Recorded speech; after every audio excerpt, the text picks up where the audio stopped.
అందరికీ నమస్కారం. ఈరోజు మీ అందరికీ నేను వినిపించబోయే కథ మరక. రచయిత మజ్జి భారతి గారు. ఇక కథలోకి వెళితే, జీవితంలో ఏదైనా మరక ఒక్కసారి పడితే జీవితాంతం పోదేమో.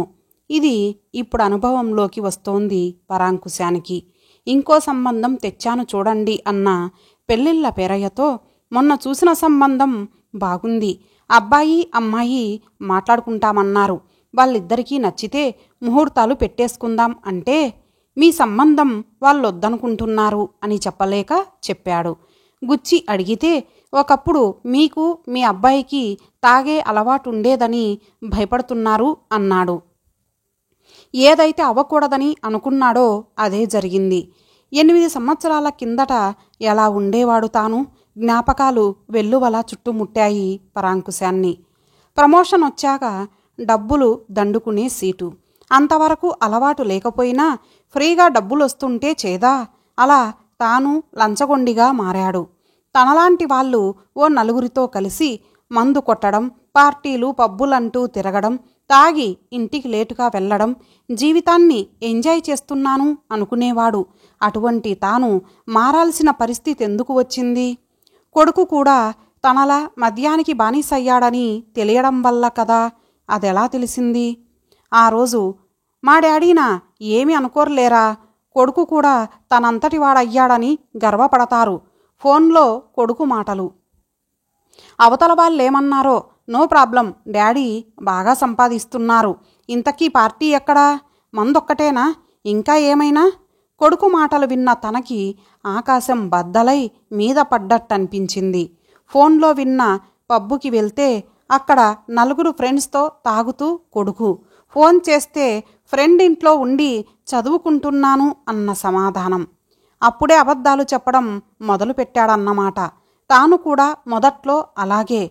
క్యాంపుకెళ్ళానని, ఆడిట్ అవుతుంటే రాత్రంతా ఆఫీస్లోనే ఉన్నానని, ఫ్రెండ్స్ బలవంతం చేస్తే తాగాల్సి వచ్చిందని, ఆ తర్వాత నా సొమ్ము నా ఇష్టం, నువ్వెవరు అడగడానికి, ఇంటికి కావలసినవి తెచ్చి పడేస్తున్నాను కదా, తాగడం సోషల్ స్టేటస్, అది కూడా తెలియని మొద్దువి అంటుండేవాడు ప్రతిరోజు.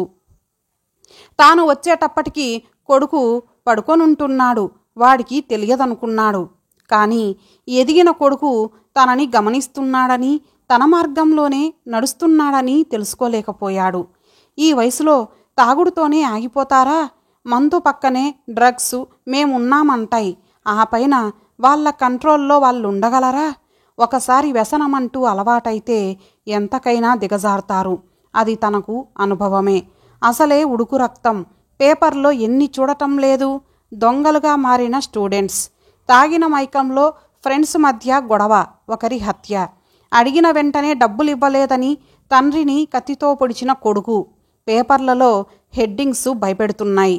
తన కొడుకుని అటువంటి పరిస్థితుల్లో ఊహించుకుంటేనే తల బద్దలైపోతోంది. ఒక్క పెగ్గేస్తే అనిపించింది. కాళ్ళు కౌంటర్ వైపు లాగాయి. కానీ బుద్ధి బయటకు నడిపించింది. ఇప్పుడేం చేయాలి? తాను మారకపోతే కొడుకు తన తోవలోనే, తప్పదు, మారాలి. అప్పటి నుంచి ఆ అలవాటు మార్చుకోవడానికి తాను ఎంత కష్టపడ్డాడో. ఇంట్లో చెప్పకుండా క్యాంప్ అంటూ డి అడిక్షన్ సెంటర్లో చేరి అలవాటైన మందు పడకపోయేటప్పటికి ఒళ్ళంతా మంటలు, తిమ్మిర్లు, కళ్ళు తిరిగిపోతున్నట్టు మానసికంగానూ శారీరకంగానూ ఎంత యాతన పడ్డాడో. ఆ మెడిసిన్స్ వాడుతున్నప్పుడు చికిత్సలో భాగంగా కొంచెం మందు తాగినప్పుడు గుండె ఆగిపోతుందేమో అన్నంత వేగంగా దడదడ కొట్టుకునేది. ఆయాసం, ఏదో అయిపోతుందన్న భయం, చికిత్సలోనే చనిపోతానేమోనన్నంత భయం వేసేది. నరకం అనుభవించాడు. ఆఖరికి ఎలాగైతేనేం ఆ పాడు అలవాటు నుండి బయటపడ్డాడు. అప్పటి నుండి ఇంటికి త్వరగా వచ్చి కొడుకు కోసం చూస్తే వాడు బాగా తాగొచ్చి, ఫ్రెండ్ బర్త్డే పార్టీ అని ఒకరోజు, మా ఫ్రెండ్స్ ఛాలెంజ్ చేశారు డాడీ, నేను తాగలేనని, అందుకే ప్లీజ్ అంటూ మరో రోజు, తాగితే తప్పేంటి డాడీ, మీరు కూడా తాగుతున్నారు కదా అంటూ ఇంకో రోజు. వాడిని చూసి ఎంత బాధపడ్డాను, వాడిని మార్చడానికి ఎంత కష్టపడ్డాడు. అప్పుడు అర్థమైంది తాను తాగుతున్నప్పుడు తన భార్య సుమతి ఎంత బాధపడిందో. ఎలాగైతేనేం 6 నెలల తర్వాత కొడుకు మారాడు. మందు జోలికి పోలేదు. అప్పటి నుండి తమది హ్యాపీ ఫ్యామిలీ. అన్నీ మారిపోయాయి అనుకున్నాడు. కుటుంబం గాడిన పడింది అనుకున్నాడు. కానీ ఇప్పుడు అర్థమవుతోంది, ఒకసారి పడిన మరక అంత సులువుగా పోదని. అదిప్పుడు తన కొడుకు భవిష్యత్తుకే ఎసరు పెడుతోందని. ఇప్పుడేం చేయాలి? అమ్మాయి తండ్రి దగ్గరికెళ్ళి ఇప్పుడు అటువంటిదేమీ లేదని బతిమలాడుకోనా? ఆలోచిస్తున్నాడు పరాంకుశం. చదువుకునేటప్పుడు మీకు తాగే అలవాటు ఉండేదట కదా. మీ నాన్నగారు కూడా కొన్నాళ్ళు తాగేవారట కదా. మా నాన్నగారు ఆ విషయంలో భయపడుతున్నారు. నిజమేనా? బాంబులా దూసుకొచ్చింది ఆమె ప్రశ్న. అయోమయంగా చూశాడు సూర్య. మీ గురించి ఎంక్వైరీలో తెలిసింది తాపీగా అందామే. ఏమంటాడు? తండ్రి గుర్తుకు వచ్చాడు. నాన్న కూడా తన కోసమే కదా. జ్ఞాపకాలు చుట్టుముట్టాయి సూర్యను. నాన్న తాగుతాడని తనకెప్పుడు తెలిసింది? నాన్న వచ్చేటప్పటికి లేట్ అవుతుంది. ఆఫీస్ పని ఎక్కువగా ఉంటోంది. ఇప్పటికి పడుకో, రేపు ఉదయం చెబుదువు అని అమ్మ చెప్తున్నా వినకుండా ఇంజనీరింగ్ ఫస్ట్ ఇయర్లో సెమిస్టర్ ఎగ్జామ్స్లో క్లాస్ ఫస్ట్ వచ్చానని చెప్తే నాన్న ఎంత సంతోషపడతాడోనని దొంగ నిద్ర నటిస్తున్న తనకు ఆ రోజు తెలిసింది నాన్న తాగుతాడని. అంతవరకు నాన్నే తనకు ఆదర్శం. నాన్నలా బాగా చదువుకోవాలి, మంచి ఉద్యోగం తెచ్చుకోవాలి అన్నదే తన లక్ష్యం. కానీ మొదటిసారి తెలిసింది నాన్నేమిటో అప్పుడు అర్థమైంది. అమ్మ రోజు తనను తొందరగా పడుకోమని ఎందుకు చెప్పేదో. అది వరకులా నాన్న ఇంటికి తొందరగా రావడం లేదు ఏమి అని అడిగినప్పుడు, ప్రమోషన్ వచ్చాక ఆఫీస్ పని ఎక్కువగా ఉంటోంది, నువ్వు బాగా చదువుకుంటే నాన్నకి స్ట్రెస్ ఉండదు అని అమ్మ చెబితే నిజమేనని నమ్మాడు. అలాగే చదువుకుంటున్నాడు. ఆ రోజు అర్ధరాత్రి దాటాక వచ్చిన నాన్న మాటలు వింటే నాన్నలా అనిపించలేదు, వేరే వ్యక్తిలా అనిపించాడు. ఏదైనా పార్టీ ఏమోనని అనుకున్నాడు. ఎదిగే వయస్సు, ఆలోచన పరిధి పెరుగుతుంది. నాన్నను గమనించడం మొదలుపెట్టాడు. ప్రమోషన్ వచ్చాక నాన్న పూర్తిగా మారిపోయాడనే విషయం అర్థమైంది. ఆ విషయం తన వరకు రాకుండా ఉండటానికి అమ్మ పడే తాపత్రయము గమనించాడు.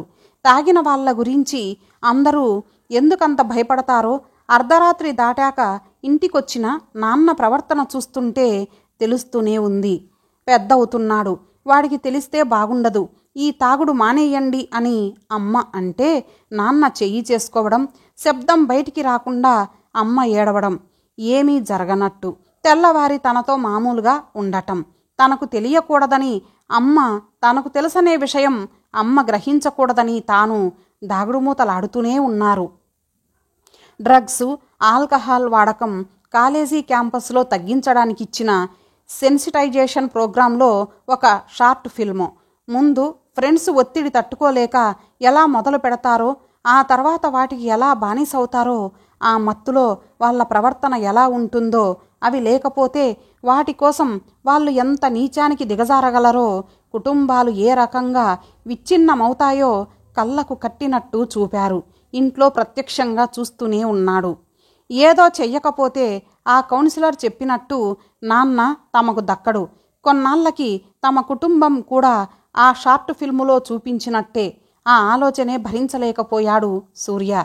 అమ్మ ఎంత నరకం అనుభవిస్తోందో ప్రత్యక్షంగా చూస్తున్నాడు. అప్పుడు అనిపించింది, ఏదో చెయ్యాలి, చేసి నాన్నను మార్చాలి, అమ్మ ముఖంలో మళ్ళీ సంతోషం చూడాలి. తానడిగిన ప్రశ్నకు సమాధానం చెప్పకుండా ఆలోచనల్లో మునిగిపోయిన సూర్యను గమనిస్తూనే ఉంది స్రవంతి. అదే కాలేజీలోనే చదివిన ఆఫీసులో తన సీనియర్ని ఇతని గురించి అడిగితే, నాకు పరిచయం లేదు కానీ మంచివాడు, చెడు అలవాట్లు లేవు, మంచి సంబంధమే అన్నాడు. ఉదయం నాన్నేమో ఆ సంబంధం మంచిదనుకున్నాం, కానీ తండ్రి కొడుకులిద్దరికీ తాగుడు అలవాటు ఉండేదట. ఒకసారి ఆ అలవాటుంటే మరలా అలవాటవ్వదన్న గ్యారెంటీ లేదు. మనకా సంబంధం వద్దు, ముందనుకున్నట్టు నువ్వు ఆ అబ్బాయిని కలవకు అన్నారు. అదే మాట తన కొలీగ్తో చెప్తే వాళ్ళ నాన్న సంగతి తెలియదు కానీ సూర్య మాత్రం మందు ముట్టడు. నీకో ఫన్నీ ఇన్సిడెంట్ చెప్పనా? యాన్యువల్ డే సెలబ్రేషన్స్ అయ్యాక ఆర్గనైజర్స్ అందరము మందు పార్టీ చేసుకుని వెళ్తుంటే నైట్ పెట్రోలింగ్ పోలీసులకు దొరికిపోయాం.